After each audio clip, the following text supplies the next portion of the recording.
The power of group travel lies in the adventures that create lasting bonds and memories.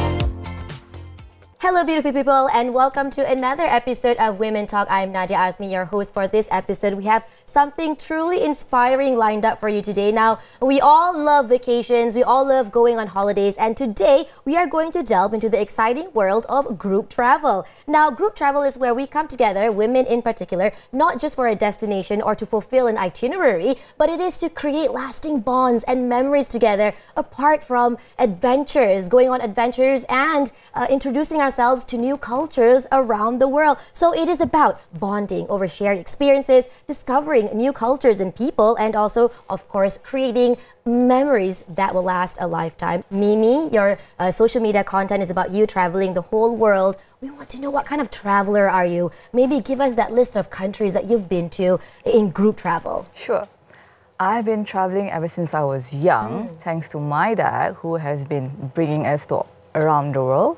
And I can say we've traveled for almost 56 countries. Wow. Out of that 56 countries, I can say that I've had some fair share in group traveling with my girlfriends. Yeah. What kind of traveler would you describe? How would you describe yourself in terms of being a traveler? I would say I'm quite a chill and laid-back kind of traveler, but at the same time, I like to know where will we be going. Okay. So at least a bit of planning has to come in. So you have your agenda, you have itinerary, so you're chill and relaxed, meaning it doesn't matter if you don't get to fulfill or execute everything that you've planned. You go with the flow. Yes, does that work for a travel? Yeah, why not? Yeah. What are the challenges that you encounter? Are there any specific incidences that you can share? You know, when you're in a group, you know, people have different preferences and all that. Sure. What have you had to face? Well, I have a lot in my mind right now, but let's just focus to when. I'm sure you guys have heard of this saying, says that you only know that person when you travel together. Yes, it's true, right? So for me, what I have learned is find your people. Correct. So make sure that the people that you're going to be traveling with is someone who has the same wavelength as you, have the same interests as you, and have the same activities that you're into. Right, so once we have that, gather them, make friends with them, and tell your expectations to your girlfriends. So people, you have your sisterhood clan? We do have our own group. How did you guys come together? Well, we actually met during our university days back in London. Yeah. We started off by saying that, hey, there's a cheap flight going on in Ryanair. So that's how it started. So we were like, okay, well, let's just find a way, find one of these weekends and go for a trip. So you've been traveling together for years. For years since now. you were studying. So it's something exciting, but also educational, because you get to learn from each other. That's true. And you get to explore new things that you've never been introduced to before with the help of your friends. And also, I think it gives a good work-life balance, especially for us working women, whether you're working or a stay-at-home mom, whether you have a family at home or not. But it's good to have that me time. And I think it's good to reset and recharge. Yes. We'll talk about more your experiences about traveling, and we want to hear about your stories as well. More after this break, though.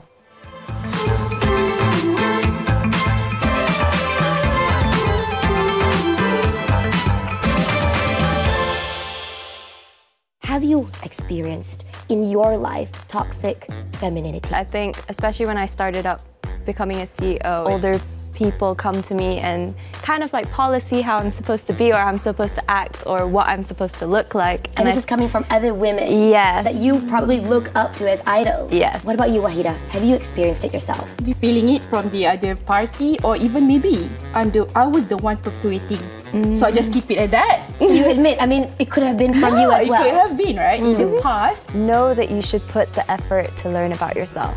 I mean, it's very easy to blindly follow what is going on everywhere else and neglect who you are, but that's what is key. You need to know essentially who you are and what is you. Please know that it is safe to be yourself, to be your authentic self. I think once we establish that safety inside first, we can go about and make impacts no matter in beautiful way. Yes, be yourself. Yeah. That is key. I think moving away from those fats. You mean fat diets? Fat diets. Okay. I thought you meant like Yeah. fat, lemak. No, yeah, no, okay. not lemak. Fat diets Okay, yeah, is very important. Yeah, right. If I were to add something else, which would, I think, change things, would be regular health checkup. Consistency is definitely the key. That's how you build it. You need to nurture the discipline for actually wanting to do the exercise. I want to do movements. So as you said, movements is very important. As much as housework is a type of movement.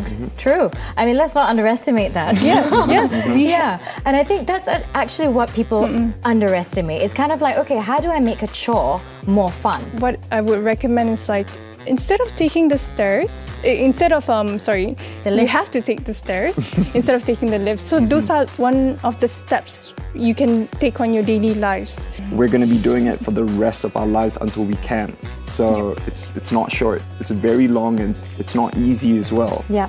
But if you have your why, you'll find your way. Do you think about someone who looks like me and Yuki over here? Or do you think about a man sitting in a room coding for like 16 hours a day with glasses, kind of nerdy? That's probably what you think about. 100%, yes. And it's not your fault, right? I think it was an accidental that I have landed in this tech space. I've been mesmerized with the opportunities where we can see with technology. We see 28% of women as compared to like 70% men in STEM. That's a staggering difference, right? I've been asked a lot of times, are you a coder? Are you a developer? No, I'm not. I'm not an engineer. So this is one thing I would like to say. Everyone can get into the game. It's technology is a tool right now rather than vertical. And a great way to do this, of course, is to join networking events like the ones that you host, Yuki, or even mentorship programs. I think those will be extremely helpful. So let's dive right into your individual journeys. I want to be in this space and I want to make a difference. And that started me off with a lot of learning in this field. With that behavior and that attitude of, I'm going to do it, I'm going to be the risk taker, I know I can try, if I fail, it's okay, let's just do it. So that's where innovation comes from. It's taking the risk to try something new, even though you don't know if it's going to succeed or not. Now, Digit Gal actually stands for Driving Girls in Technology, Growth and Leadership.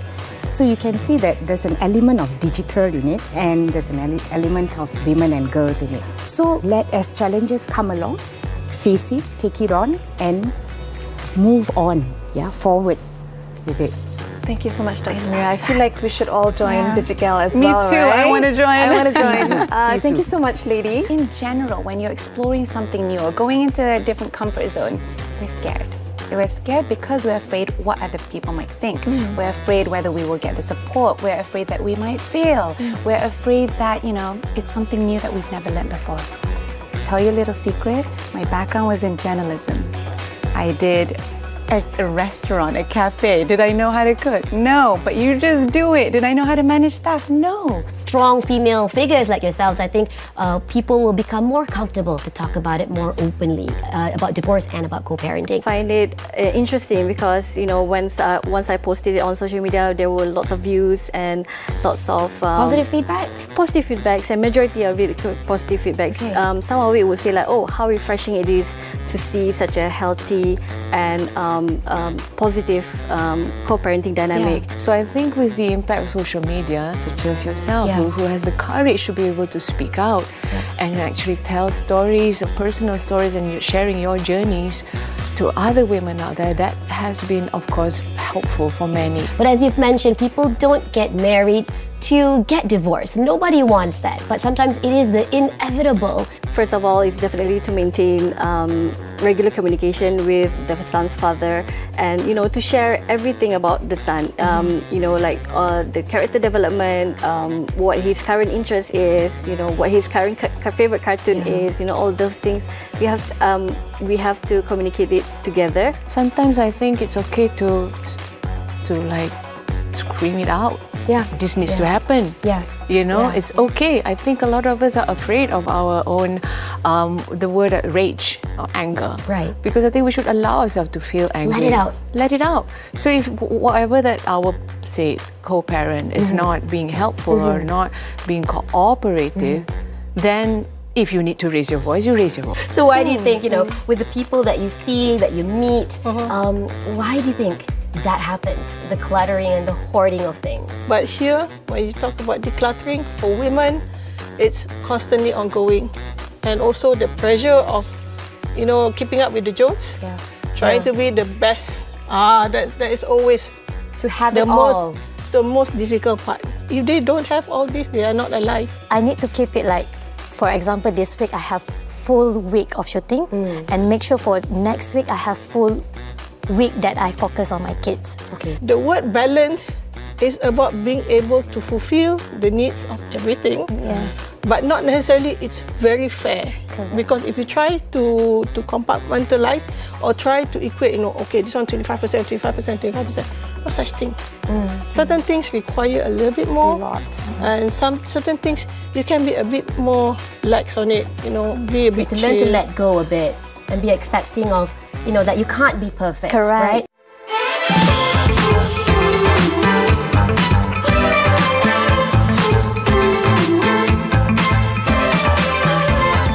Welcome back to Women Talk, where we're talking about women and group travel. So we want to know, Mimi, you travel in your with your group, with your sisters, your sisterhood band. What tips do you have, especially when you're traveling to places that are really far? Maybe you have layovers and transits to do. But how do you stay on track as a group, keeping up with the hectic airport transitions and schedules? Sure. Group airport chaos is real, I'll tell you. Be if you're with just 4 girls, or even, like what Hani mentioned, 16 girls. Imagine that. So I think with my experience in that, you always have to appoint someone to be as a leader. Interesting. To make sure that she execute the plans. Also known as the boss friend. So before you plan to go for a trip, create a WhatsApp group first. Add in all your group friends in there, share your itinerary, share your programs, share your activities and budget in it so that everyone is on the same page. It's serious business. It's serious business. So once you're in the airport, that's where your friends, your groups have to divide and conquer. Like for example, some of you can help with the check-ins, some of you can go get some snacks, get some magazines perhaps. And as the boss friend, you just be like, hey, help me out with this. Hey, help me out with that. It's important also, I think, for the group to stay together and to also be constantly communicating with one another, because missing that flight or being late for your flight is a real thing. It happens. It does. And we don't want to be, you know, fall victim to that. But that's the fun part of it, because in the end, in the future, you're going to laugh about it. The fun part about missing a flight. Okay. All right. Maybe some may disagree, but it is a story to tell. So it seems like the journey starts at the airport. You know, you don't have to board the plane just yet, but the journey already starts at the airport and until you reach your destination. We're going to talk more about what Kelaya has to offer and also the stories that Mimi has to share when it comes to traveling. We'll be right back after this break, so stay tuned.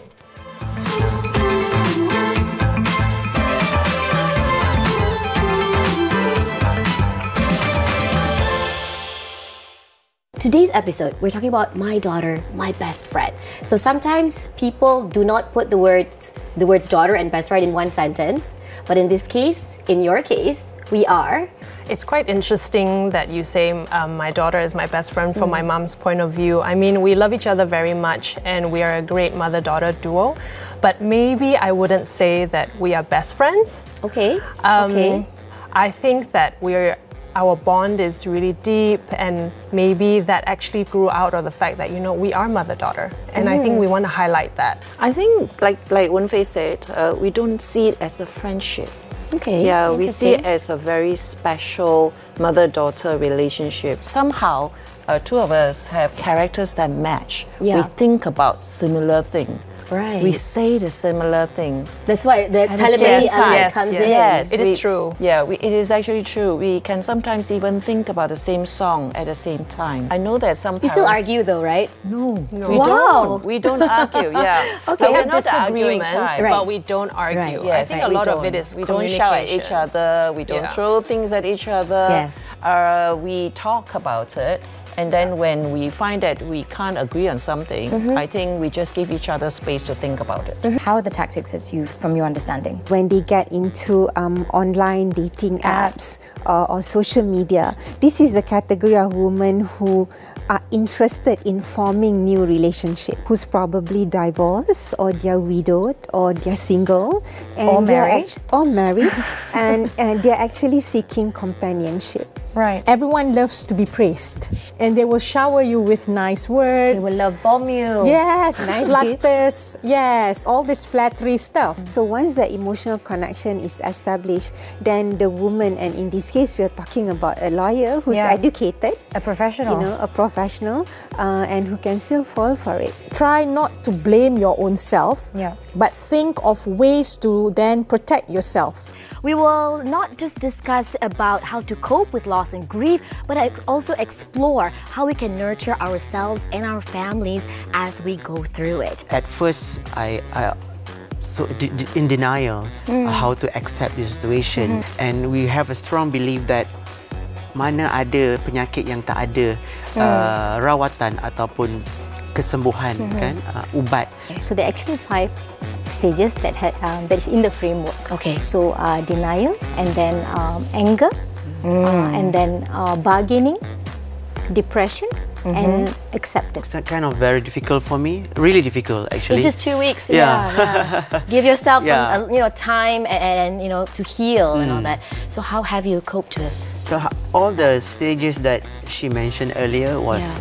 It is what. How do you go about kind of, managing these guilty pleasures? But I would say it's important to budget and, allocate yourself. I mean, after all, you need to pamper yourself from time to time. Yeah. So go for something which is within the budget and within your means. The emotions doesn't work with the mind. The heart and mind doesn't go along. You shouldn't do that, but then you do that. So I tend to limit the amount of money that I have. And I think as the year comes to an end, it's very important for us to start planning ahead for next year. And it always comes with goal setting. Externally, you also have a lot of pressure. The sales, the discounts, the year-end sales around. You just walk to any mall now, right? Even you just have to walk into any mall now and every store has a sale. Remind yourself, do not touch your savings. Do not touch your investments. Once the money goes or, we get ourselves in debt, it's very difficult in order to recover, or actually it takes a long time. It's true. When you take money from your EPF, for example, it takes a really mighty long time in order to save all over again. In this male-dominated industry, and how has your approach of being hands-on made a difference, if it has? Being hands-on is a must. Yeah. It's a must. I have no choice. I have to be hands-on with everything from A to Z.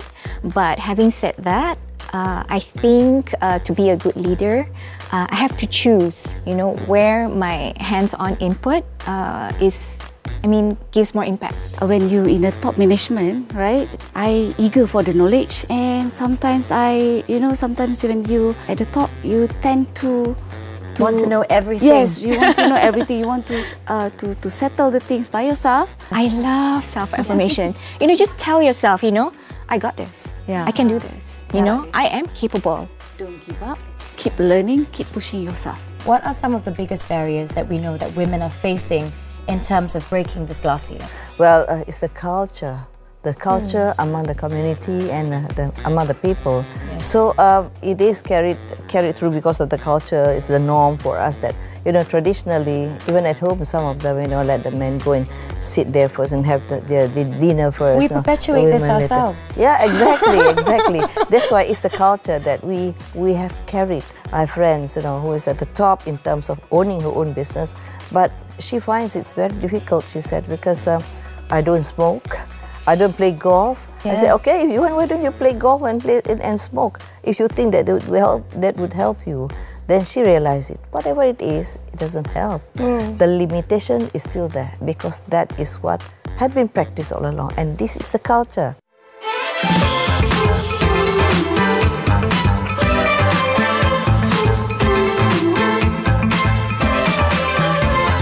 Welcome back, everyone. You're still watching Women Talk, where we are talking about women and group travel. Now, with my guests, we've just discussed or talked about how group travel is more than just about the itineraries or the agenda that you have planned out. It's about forming deeper connections, learning from one another, especially when you're in a group, and also creating stories that last a lifetime. So for you, Mimi, when you travel in your group, you mentioned earlier it can be as big as 16 people. Yes, that's true. massive.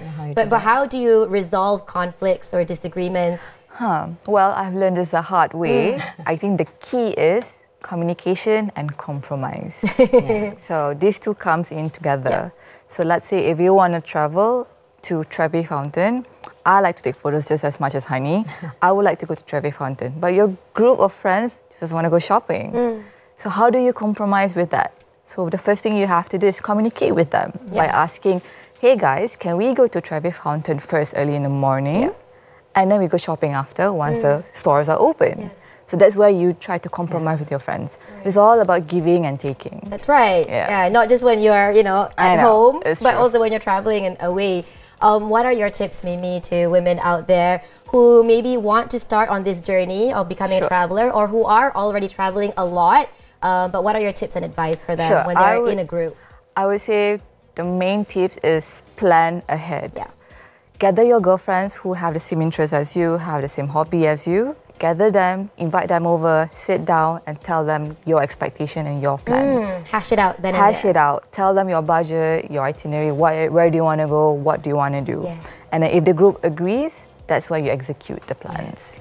Budget is a very important element to discuss. And so I think it's very fun. It was a very good discussion discussing how group travel is truly a transformative way to explore the world, where we build connections together, overcome challenges, and create memories that will last forever. And it's important that with airports like KLIA, we need a good airport. It makes our travel that much smoother and more comfortable. And there's no better time to gather your friends, to plan that trip, and to embark on something new and a new adventure for you and your girls. So until next time, stay connected, stay curious, keep exploring the world. So with that, we will see you in the next episode. Take care, everyone. Bye-bye.